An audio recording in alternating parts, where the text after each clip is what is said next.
ಇವ್ರಿಗೆ ಇದೊಂದು ಮಾರಲ್ ಸಪೋರ್ಟಿಗೆ ಮಾತ್ರನೇ ಇದು ಅನ್ವಯ ಆಗುತ್ತೆ. ನಮ್ಗೆ ಮಾರಲ್ ಸಪೋರ್ಟ್ ಜೊತೆಗೆ ಹಾ ಎಲ್ಲ ರೀತಿಯ ನೆರವನ್ನು ಅವ್ರು ಕೊಡಿಸ್ತೀವಿ ನಾವು. ಹಾ ಹಾ ಓಕೆ. ಏನಿದ್ರ ರೂಪ ಕ್ರೈಟೀರಿಯಾ ಏನು, ಮಾನದಂಡ ಏನು? ಮಾನದಂಡ ಏನಿಲ್ಲ, ಅವರು ನಮ್ಮ ಸಂಸ್ಥೆಗೆ ಒಂದು ಮನವಿಯನ್ನು ಸಲ್ಲಿಸಬೇಕು. ಓಕೆ. ನನ್ಗೆ ಈ ರೀತಿಯ ಹಿಂಸೆ ತೊಂದರೆಗಳಾಗ್ತಾ ಇದ್ದಾವೆ ನಮ್ಮ ಮನೆಯವರಿಂದ, ನನ್ನ ಮೇಲೆ ಅಲ್ಲೇ ಆಗ್ತಾ ಇದೆ, ಇಲ್ಲ ನನ್ನ ಮೇಲೆ ಇಂತ ಕಷ್ಟ ಆಗ್ತಾ ಇದೆ, ಇಲ್ಲ ಈ ಕೆಲವು ಎಷ್ಟೋ ಸಂದರ್ಭ ಮನೆಗಳಲ್ಲಿ ಅವ್ರ ATM ಕಾರ್ಡ್, ಅವ್ರ ಅಕೌಂಟ್, ಚೆಕ್ ಬುಕ್ ಎಲ್ಲ ಅವರೇ ಕಿತ್ಕೊಂಡ್ಬಿಟ್ಟಿರ್ತಾರೆ. ಇವರು ಕೆಮ್ಮಂಗಿಲ್ಲ, ಇವರು ಅವರು ಊಟ ಕೊಟ್ರೆ ಉಂಟು, ತಿಂಡಿ ಕೊಟ್ರೆ ಉಂಟು, ಇಲ್ಲವರಿಲ್ಲ. ಈ ಪರಿಸ್ಥಿತಿಗಳು ಇದ್ದಾವೆ. ಅಯ್ಯಪ್ಪ, ಬಹಳ ಮನೆಗಳಲ್ಲಿ ಚೆಕ್ ಬುಕ್ ಪೂರ್ತ ಅವ್ರ ಕೈಲಿ ಇರ್ತದೆ. ಪಾಪ ಈ ಮನುಷ್ಯ ಮಾತಾಡಂಗಿಲ್ಲ. ಅಲ್ಲ ಗೌಡ್ರೆ, ಈಗ ಹೆಣ್ಣು ಸಮಾಜದ ಕಣ್ಣು ಅಂತೀವಿ, ಯಜಮಾನ್ರು ಅಂತೀವಿ, ಮನೇಲಿ ಅವ್ರಿಗೆ ಅವ್ರದೇ ಆದಂತ ಜವಾಬ್ದಾರಿ ಇರುತ್ತೆ. ಹಿಂಗಾಗಿ ಈ ಸಮಿತಿಯನ್ನ ದುರುಪಯೋಗ ಪಡಿಸ್ಕೊಳ್ಬಾರ್ದು ಅನ್ನೋ ನಿಟ್ಟಿನಲ್ಲಿ ಏನಾದ್ರೂ ನೀವು ಕಂಡೀಷನ್ಸ್ ಹಾಕಿದ್ದೀರಾ? ಇಲ್ಲ, ಒಳ್ಳೆಯವರು ತುಂಬಾ ಜನ ಇದ್ದಾರೆ. ಕರೆಕ್ಟ್. ಈ ತರದ ಸಮಸ್ಯೆಗಳು ಬರೋದು 15-20% ಮಾತ್ರ. ಬಹಳ ಸುಖಿಯಾಗಿ ಸಂಸಾರ ಮಾಡೋರು, ಆದರ್ಶವಾಗಿ ಬದುಕೋರು, ಪರಸ್ಪರ ಹೊಂದಾಣಿಕೆ ಮಾಡ್ಕೊಂಡು ಬದುಕೋರೇ ಹೆಚ್ಚು ಜನ ಇದ್ದಾರೆ. ಆದ್ರೆ ಕೆಲವು ಪ್ರಮಾಣದಲ್ಲಿ, ಕಡಿಮೆ ಪ್ರಮಾಣದಲ್ಲಿದ್ರು ಅದು ಸ್ವಲ್ಪ ವೈಭವೀಕರಣದ ರೀತಿಯಲ್ಲಿ ಕಾಣಿಸ್ತಾ ಇದೆ. ಮತ್ತು ಈಗ ಒಬ್ಬ ಜಡ್ಜ್ ಸೂಸೈಡ್ ಮಾಡ್ಕೊಂಡ್ರೆ ನಿನ್ನೆ ಹೇಳ್ತೀರಿ ನೀವು? ಹೌದು ಹೌದು ಹೌದು.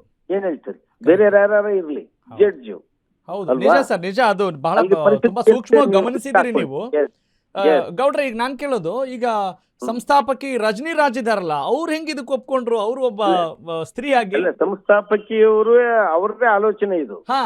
ಅವರು ಒಂದು ಮಹಿಳೆ ಸಂಘಟನೆ ಇಟ್ಕೊಂಡು ಮಹಿಳೆ ರಕ್ಷಣೆಗೆ ಹೋಗ್ತಾ ಇದ್ದಾಗ ಕರೆಕ್ಟ್, ಪುರುಷರು ಅವ್ರ ಹತ್ರ ದೂರಿದ್ರು.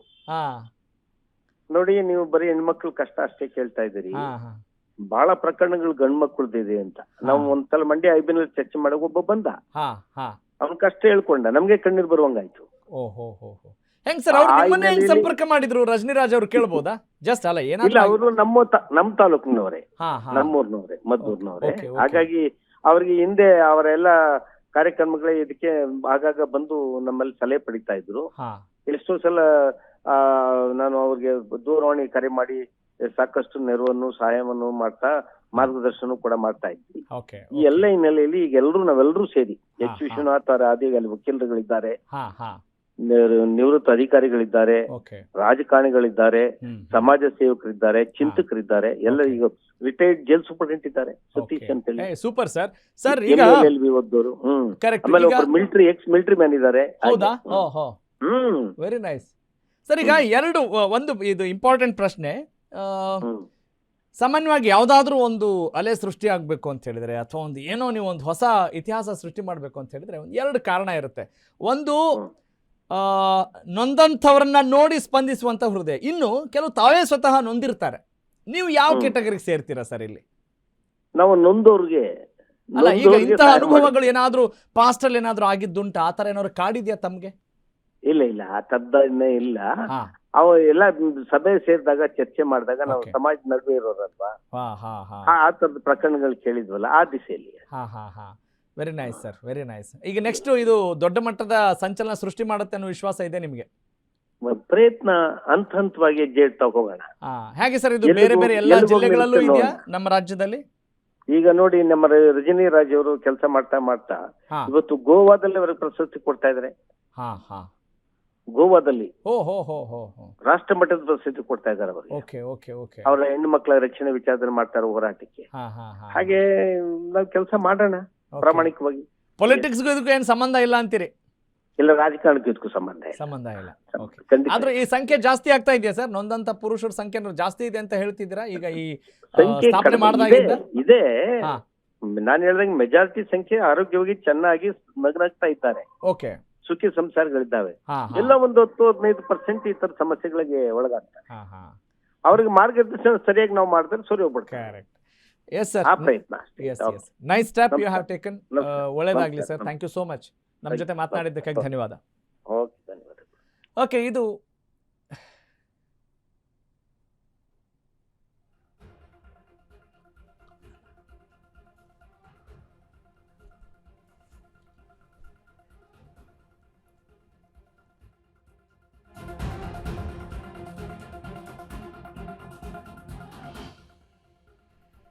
ಎಸ್, ಯಾರು ಬೇಕಾದರೂ ಪುರುಷರ ರಕ್ಷಣಾ ಸಂಘದ ಸದಸ್ಯರಾಗಬಹುದು.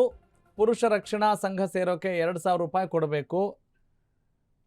ದೂರು ನೀಡೋ ವ್ಯಕ್ತಿಗಳು 1,000 ರೂಪಾಯಿ ಕಟ್ಟಲೇಬೇಕು.